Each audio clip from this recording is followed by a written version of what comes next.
नमस्कार, आप देख रहे हैं जल शक्ति समाचार। केंद्रीय दल ने उत्तर प्रदेश राज्य के एटा जिले में जल शक्ति अभियान की सफलता का ब्यौरा लिया और सामाजिक समरसता मंच ने सीवर की सफाई में तकनीक के उपयोग पर जोर दिया।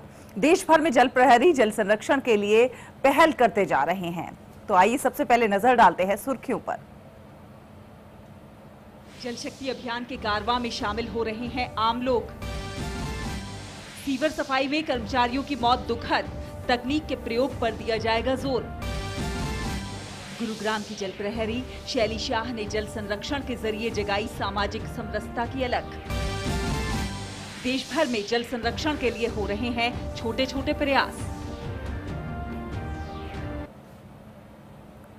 तो आपको बता दें कि जल शक्ति अभियान सामाजिक जिम्मेदारी का हिस्सा बनता जा रहा है। पिछले दिनों यूपी में भारत सरकार की टीम ने जल शक्ति अभियान की तैयारियों का जायजा लिया। भ्रमण में टीम ने एटा जिले में तालाब, सोकपेट और वर्षा जल संचयन सिस्टम के बारे में भी जानकारी ली। उत्तर प्रदेश का एटा जिले में जल शक्ति अभियान को सफल बनाने के लिए केंद्रीय टीम ने दौरा किया। दौरे में अधिकारियों ने क्षेत्र में निर्माणाधीन तालाब, सोकपेट और वर्षा जल संचयन तकनीक का निरीक्षण किया। दरअसल जिले के जलेसर ब्लॉक को डार्क जोन में रखा गया है। जलेसर क्षेत्र में पानी की चुनौती को दूर करने के लिए जमीनी स्तर पर काम हो रहे हैं। साथ ही इलाके में लोगों को वृक्षारोपण के लिए प्रेरित किया जा रहा है। भारत के जो 1562 विकास खंड उनमें से जलेसर भी एक है एटा का, जो कि इस श्रेणी में आता है, जहाँ पे अतिदोहन हुआ है और पानी का भूगर्भ जल स्तर काफ़ी नीचे चला गया है। तो इसको उठाने के लिए कई योजनाएं हैं भारत सरकार की, जिसके तहत और राज्य सरकार की, जिसके तहत इंटरवेंशन किए जा रहे हैं। जैसे तालाब बनाए जा रहे हैं, जैसे रेन वाटर हार्वेस्टिंग किया जा रहा है, सोख्ता गड्ढे बनाए जा रहे हैं, ट्रेंचेस बनाए जा रहे हैं। इलाके में मीठे पानी का इंतजाम कड़ी चुनौती है। भूगर्भ जल को रिचार्ज करने के लिए ग्रामीण अंचलों में दौरा कर तालाब, check dam, soak pit, rain water harvesting system की जांच हो रही है।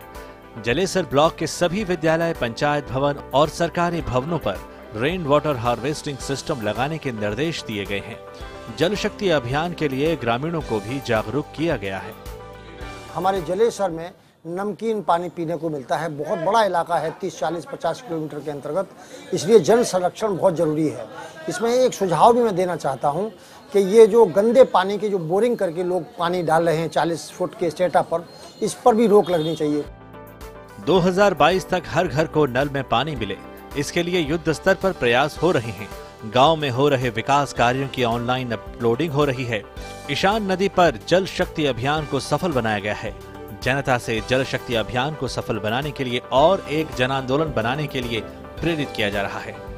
ब्यूरो रिपोर्ट, डीडी न्यूज, एटा, उत्तर प्रदेश।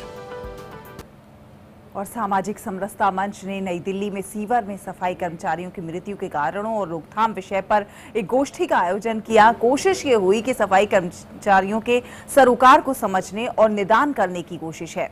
कोशिश ये भी है कि तकनीक की मदद से इस व्यवस्था में इंसान को लगाने की जरूरत ना पड़े।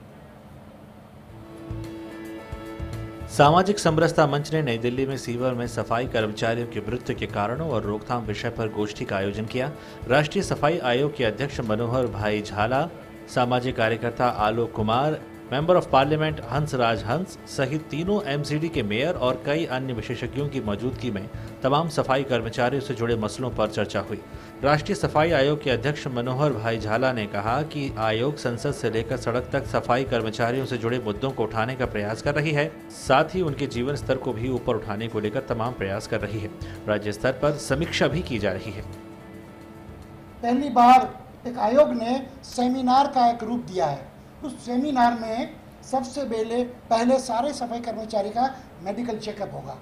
उसमें लोगों को मालूम नहीं है कि उनका अधिकार क्या है, तो सारे एक्सपर्ट लोग एक एक विषय पर 10-10 मिनट अपना वो इन्फॉर्मेशन देते हैं।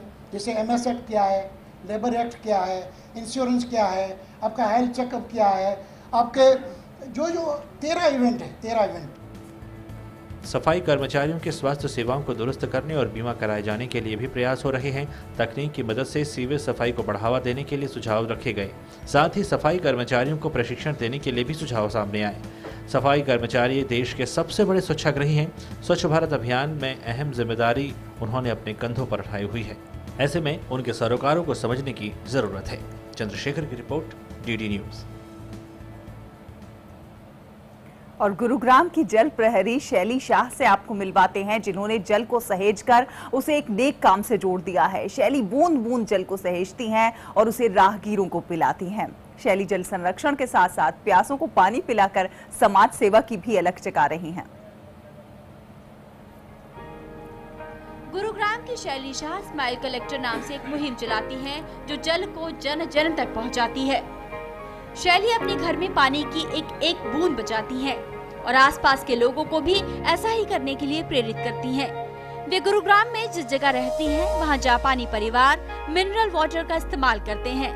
शैली उनसे ये बॉटल्स लेकर उसमें पीने योग्य पानी भरकर निकल पड़ती है मुस्कान बांटने।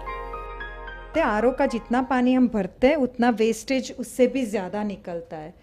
तो आजकल पानी की इतनी किल्लत हो रही है, तो मैं ये पानी वेस्ट नहीं जाने देते। हम ये बाल्टी में भर के बालकनी साफ़ करने में, बाथरूम साफ़ करने में या झाड़ू पोछा में चला जाता है। उस वक्त जब आसमान से आग बरस रही होती है, तब शैली ये ठंडा और मीठा जल लेकर राह में चलते ऑटो ड्राइवर्स, गरीबों और निसहायों को पिलाती है। किसी प्यासे इंसान को पानी पिलाने से बढ़कर पुण्य का कोई दूसरा काम नहीं है। शैली अपने परिवार के सहयोग से अपनी इस मुहिम को आगे बढ़ा रही हैं और चाहती हैं कि अन्य लोग भी उनकी जीवन से भरी इस पहल को आगे बढ़ाएं और उन्हीं की तरह निश्चल मुस्काने बटोरें। कुछ ऐसे जल नायक हैं जो जल को, पानी को सभी तक पहुंचा रहे हैं। उसकी पहुंच उनकी मुट्ठी में है और जल संरक्षण के लिए वे काम भी कर रहे हैं। शैली शाह लोगों को ठंडा पानी पिलाकर जीवन से जोड़ रही हैं और बहुत अच्छा काम कर रही हैं। हमें उम्मीद है कि शैली की तरह आगे भी ऐसे ही जल नायक काम करते रहेंगे। डीडी न्यूज़ के लिए कैमरामैन जगपाल सिंह के साथ गुरुग्राम से मैं रजनी से। और केंद्रीय मंत्री रेल मंत्री पीयूष गोयल ने कहा है कि देशवासियों को शुद्ध पेयजल मुहैया कराना सरकार की जिम्मेदारी है, क्योंकि स्वस्थ जल में ही स्वस्थ जीवन निहित है। When we are spending 3,50,000 crores in the next 5 years to take water to every home through pipeline and ideally through a tap, and ensure that across the country all homes get potable water, good quality potable water, I think the impact on healthcare is going to be humongous. Many people tell me that probably half or near about half of the diseases of India are waterborne diseases. If we can get quality water reaching the poorest of the poor in every village, that's the kind of investment in infrastructure of preventive nature that I think will solve healthcare issues from the root, will have a root cause impact on the entire needs of better healthcare for the people of India. तो स्वच्छ जल ही स्वस्थ जीवन का आधार है। जल संरक्षण को लेकर अगर आपके आसपास भी कोई पहल हो रही है तो आप उसकी वीडियो बनाकर उसे हमारे साथ साझा कर सकते हैं। हम तक आप अपने संदेश भी भेज सकते हैं और डीडी न्यूज़ की इस खास मुहिम के साथ आप फेसबुक पर डीडी न्यूज़ लाइव और Twitter handle @DD News Live और @DD News हिंदी के जरिए हमसे जुड़ सकते हैं। फिलहाल इस बुलेटिन में बस इतना ही। नमस्कार।